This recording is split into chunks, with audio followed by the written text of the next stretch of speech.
Hello guys, welcome dito sa aking channel. Ngayon, ituturo ko sa inyo kung paano mag-add ng Google Drive sa ating PC o laptop o mag-install ng Google Drive sa ating laptop o PC.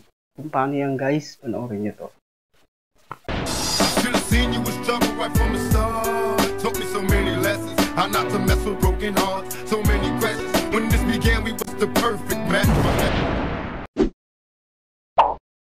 So, ang unang gagawin natin dito guys, pumunta muna tayo dito sa Documents.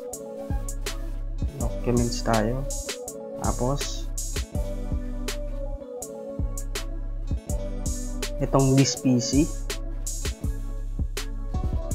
Kita nyo rin dito guys, wala pang Google Drive. Lalagyan natin to ng Google Drive.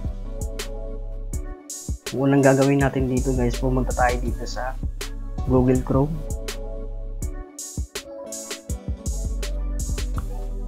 Google.com. Type natin dito Google Drive.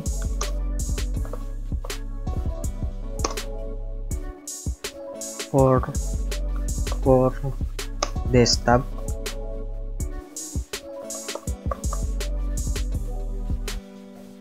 Tapos click natin itong nasa unahan, itong download Google Drive. Nakikita mo rito, download drive for desktop.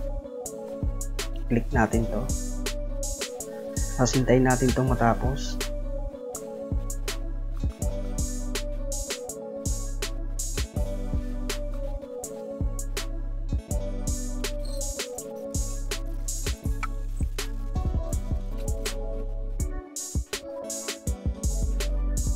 So ngayon guys, natapos na natin itong i-download. Punta tayo dito sa Documents. Tapos right click. Tapos Run as Administrator.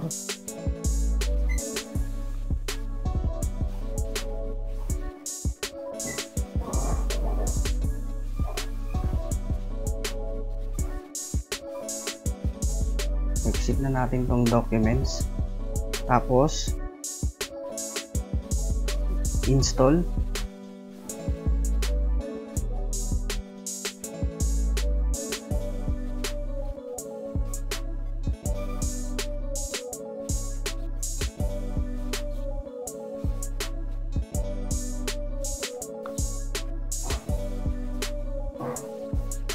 Tapos itong launch.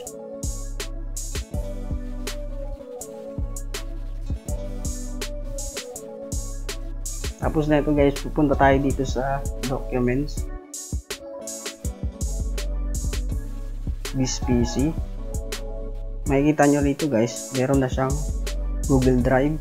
Meron siyang 15 GB.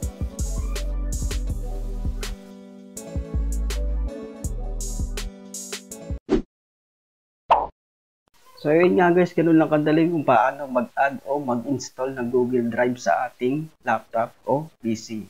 Kung nagustuhan mo itong tutorial na to, mag-like and subscribe na rito sa aking channel. Pindutin na rin ang notification bell para lagi kang updated sa mga video o pampabarating.